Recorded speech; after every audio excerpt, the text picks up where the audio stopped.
Hey everyone, this is your trainer Riya and I warmly welcome you to English का सफ़र जहाँ पर आप English सीखते हो एकदम easy peasy way में. So today we are not going to a jungle or a zoo, but believe me you will still meet a lot of animals because आज का हमारा टॉपिक है idioms with animal names. सो ये मेरी guarantee है कि ये जो ईडियम्स है वो आप सीखोगे तो definitely this idioms will make your conversation more fun. तो अब आपका थोड़ा सा प्रमोशन के लिए टाइम लूँगी. अगर आपको मेरा चैनल थोड़ा भी हेल्प कर पा रहा है, आप अगर इससे इंग्लिश ईजी वे में सीख पा रहे हैं, so consider subscribing my channel and also hit the bell icon ताकि आपको मेरे चैनल पे जो भी वीडियोज़ मैं अपलोड करती हूँ उसके नोटिफिकेशन फटाक से मिल जाए और आप पहले इंसान बने वीडियो देखने के लिए. सो यस, आप अपने उन फ्रेंड्स के साथ भी शेयर ज़रूर करें जिन्हें इंग्लिश के लिए पैशनेट है, वो जिन्हें लैंग्वेज सीखना काफ़ी अच्छा लगता है. तो अब हम आपकी इंग्लिश की जर्नी को आगे बढ़ाएंगे. So without further ado let's begin our jungle safari. So the very first idiom for today is the black sheep of the family. The black sheep of the family. The black, BLACK, black, sheep, SHEEP. ये जहाज वाला नहीं है, वो होता है ship, SHIP, that is ship. ये है sheep, double E, right? SHEEP, sheep. ये है जो आई थिंक उसको क्या बोलते हैं हम, भेड़ बकरी में जो भेड़ होती है ना, जिनका काफ़ी वुल मतलब उस पर काफ़ी ऊन टाइप होता है, तो that is sheep. The black sheep of the family. ठीक है, तो ये फैमिली में कोई ब्लैक शीप की बात नहीं हो रही है.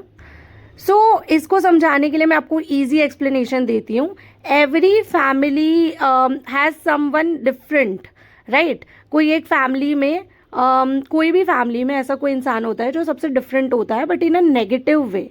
इन अ नेगेटिव वे मतलब एग्जाम्पल दूं तो सारे बहुत एजुकेटेड है, सबका पढ़ाई में बहुत, जैसे मदर बहुत क्वालिफाइड है, फादर भी बहुत क्वालिफाइड है, उनकी एक डॉटर एक सन है और डॉटर भी बहुत अच्छे से पढ़ाई कर रही है.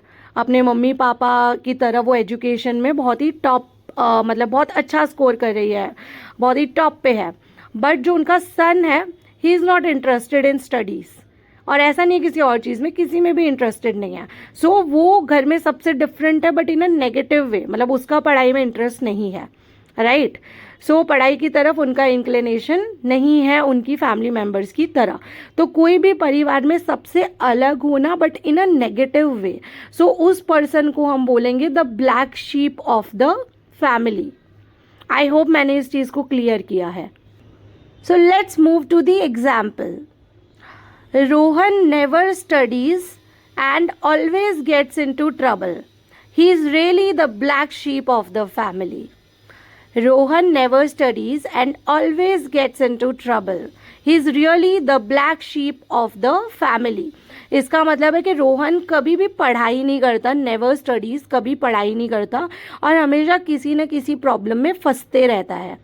सो हो सकता है कि रोहन की जो फैमिली है वो काफ़ी सॉर्टेड है, काफ़ी अच्छे से चलती है, काफ़ी एजुकेटेड है, बट रोहन को ना पढ़ाई में इंटरेस्ट है और हमेशा वो किसी न किसी ट्रबल में, किसी न किसी प्रॉब्लम में अपने आप को डालते रहता है. तो he is really the black sheep of the family, मतलब he is different from his family but in the negative sense. So this was the first idiom for the day. हम बढ़ते हैं दूसरे ईडियम की तरफ. Let the cat out of the bag. Let the cat out of the bag. Let, let the cat, CAT, cat, out, OUT, of, OF, the, THE, bag, BAG. यहाँ किसी बिल्ली को बैग से निकालने की बात नहीं हो रही है. जैसे मैं आपको अपने पुराने ईडियम्स वाले वीडियोस में भी बता चुकी हूँ कि जो ईडियम्स होते हैं वो लिखे कुछ और जाते हैं बट उनका लिटरल सेंस नहीं होता है, राइट. सो इसका क्या मतलब होता है, to reveal a secret by mistake. Reveal मतलब खुलासा कर देना, मतलब सीक्रेट वो छुपा के रखना था बट आपने रिवील कर दिया. बट कैसे, बाय मिस्टेक, गलती से, जानबूझ के करते हैं तो क्या बोलते हैं, ऑन पर्पस. ऑन पर्पज़ नहीं है, यहाँ पे है बाय मिस्टेक, मतलब गलती से, आप चाहते नहीं थे बट फ्लो में आपसे आप छुपाना चाहते थे, बट फ्लो में जब हमसे निकल जाता है कि तेरे लिए तो तेरी फैमिली ने बर्थडे प्लान करी है, या तो आप ही कभी किसी के लिए प्लानिंग करते हो बट बात में आप ही के मुंह से निकल जाता है, right. So you let the cat out of the bag, मतलब यू रिवील द सीक्रेट, जो आपको हाइड करना था और वो आपने रिवील कर दिया। Okay, so now let's move to the example. Kavya let the cat out of the bag by revealing the surprise birthday party. Kavya let the cat out of the bag by revealing the surprise birthday party।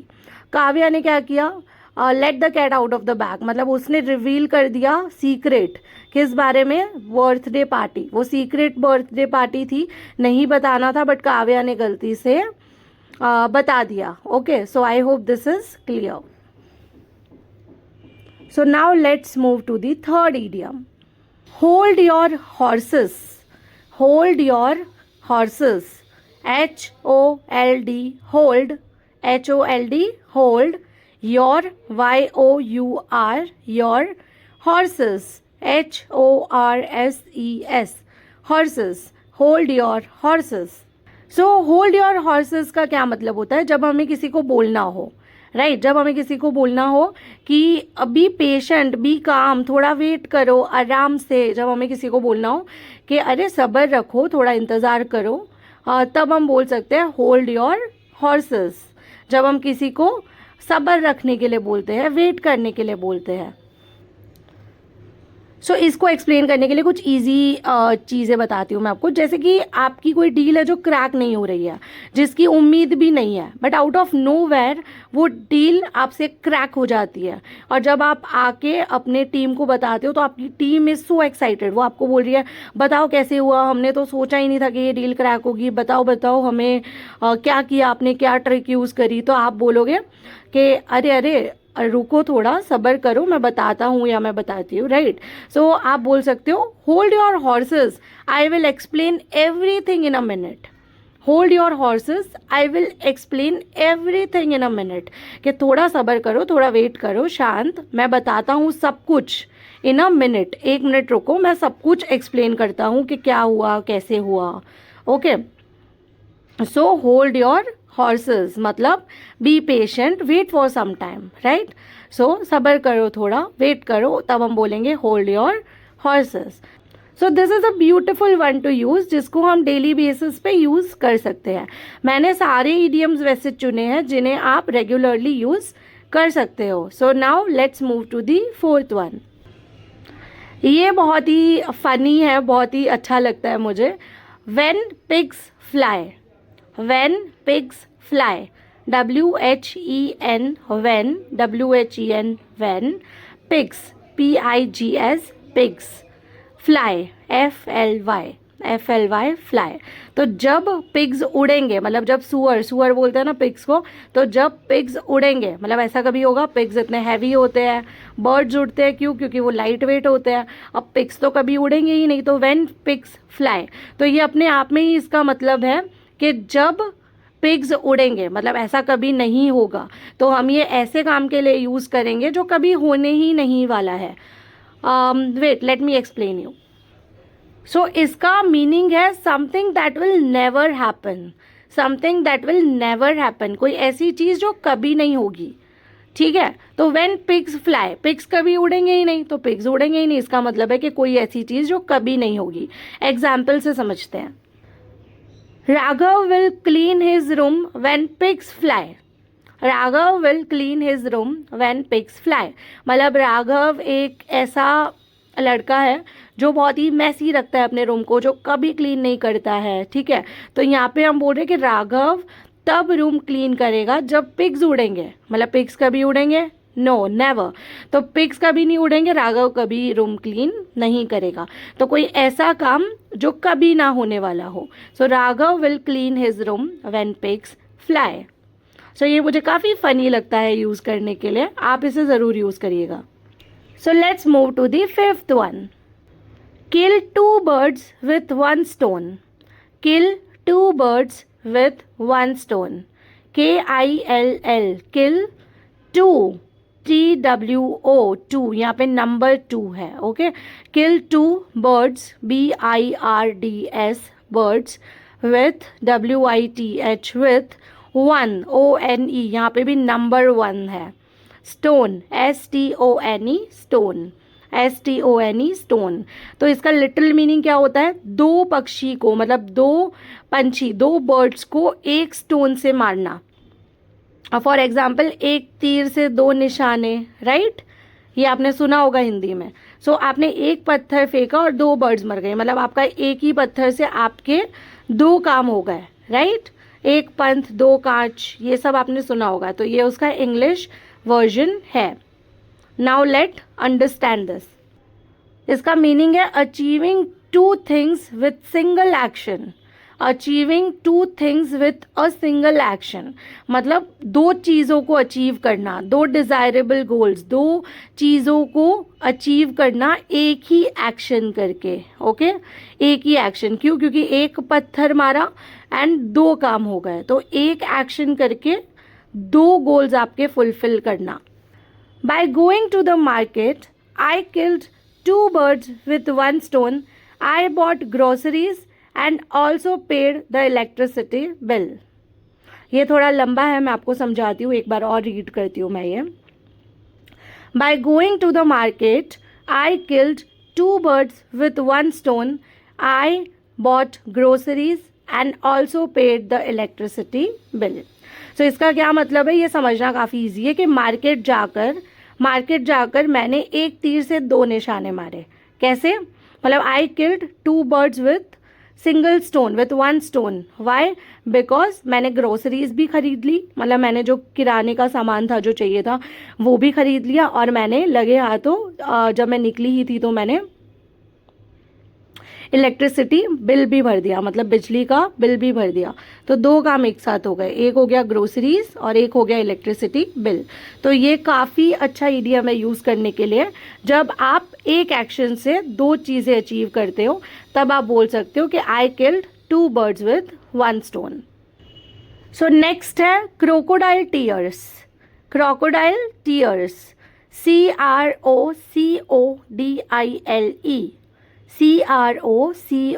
CROCODILE crocodile tears TEARS tears. Crocodile tears. Crocodile का मतलब क्या होता है? मगरमच्छ, और tears मतलब आंसू. सो मगरमच्छ के आंसू, ये आपने ज़रूर सुना होगा. So we will use this idiom when somebody is showing false tears and sadness. कोई अपने झूठे आंसू और झूठी उदासी दिखाता है ना, कि मतलब मगरमच्छ के आंसू आपने सुना ही होगा. ओके, सो हम बोलते हैं ना मगरमच्छ के आंसू है ये, मतलब कोई फ़र्क नहीं पड़ता, ये झूठे आंसू है, राइट? सो तब हम यूज़ करेंगे crocodile tears. Don't believe her crocodile tears. She isn't really upset. Don't believe her crocodile tears. She is not really upset. इसका मतलब है कि उसके मगरमच्छ के आंसू पे बिलीव मत करो, मतलब उसके झूठी सैडनेस पे बिलीव मत करो, वो सच में अपसेट नहीं है. होता है ना किसी को अपसेट देख के हम बार बार पूछते हैं क्या हुआ, एंड एक्चुअली उन्हें कुछ हुआ नहीं है, उन्हें कुछ चाहिए आपसे. बच्चों के साथ अक्सर ये होता है, घर में वो उदास होके बैठ जाते हैं, उन्हें पेरेंट्स से कुछ चाहिए होता है, ठीक है, तो वो झूठी सैडनेस दिखाते हैं, झूठा रोते हैं. So number 7, busy as a bee. Busy as a bee, BUSY, busy as AS as a bee, BEE bee. ये हनी बी वाला बी है, मधुमक्खी वाला, राइट? तो BEE bee, busy as a bee. तो आपको पता हो तो जो हनी बी होती है ना, जो हनी बीज होते हैं वो काफ़ी बिजी होते हैं हनी निकालने में, छत्ते में, राइट? हनी कोम में उनकी कोई ना कोई एक्टिविटीज़, जो मधुमक्खी का छत्ता होता है, मधुमक्खी को हम हनी बी बोलेंगे, और जो छत्ता होता है ना वो लगा हुआ होता है जहाँ से हनी आता है, उसको हम हनी कोम बोलते हैं, हनी कोम. सो जो हनी बीज होती है वो काफ़ी बिजी होती है, राइट? सो उनकी तरह लगातार कोई बिजी हो, कुछ ना कुछ करते रहे, लगातार बिजी हो, तो उन्हें हम कहेंगे busy as a bee. Meaning है someone who is very busy and active, कोई ऐसा जो काफ़ी बिजी है और काफ़ी एक्टिव है, तो हम बोलेंगे busy as a bee. My mom is always busy as a bee during festivals. My mom is always busy as a bee during festivals. इसका मतलब है कि मेरी जो मम्मी है वो एज बिजी एज बी, मतलब एक हनी बी की तरह बिजी रहती है, मतलब बहुत एक्टिव, बहुत बिजी रहती है ड्यूरिंग, कब, दौरान, किसके दौरान, त्योहारों के दौरान, फेस्टिवल्स के दौरान. ठीक है, तो इसका क्या मतलब है, जब भी त्यौहार आते हैं तो मेरी मम्मी इतनी एक्टिव, इतनी बिजी हो जाती है जैसे कि मधुमक्खी. So my mother is as busy as bee during festivals. So number 8, the lion's share. The lion's share. THE the lions LION apostrophe S. यहाँ पे बहुत सारे लायंस नहीं है, यहाँ पे है LION apostrophe S का मतलब क्या होता है, लायन का, राइट. सो लायन का शेयर, SHARE शेयर, हिस्सा.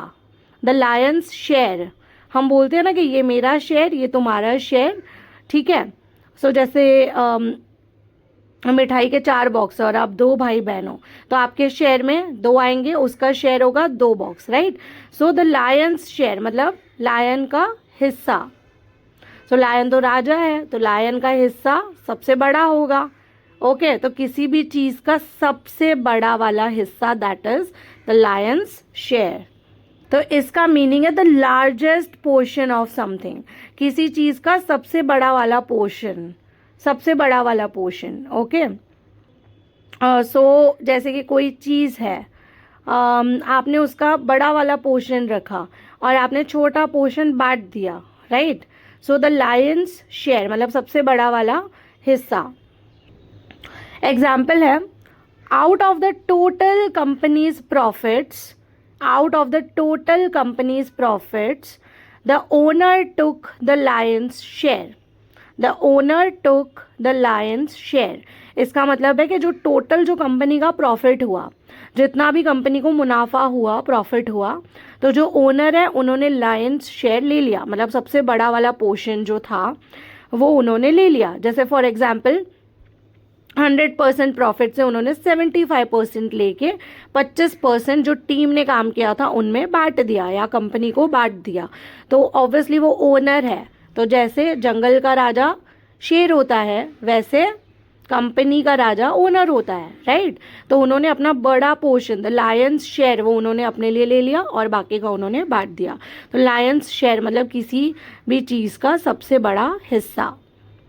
सो आपके साथ ऐसा होता है, कभी आपको किसी को लायंस शेयर देना पड़ता है या फिर आपको मिलता है? Do write down in the comment box. Number 9, a dark horse. A dark horse, a dark DARK dark, horse HORSE horse, a dark horse.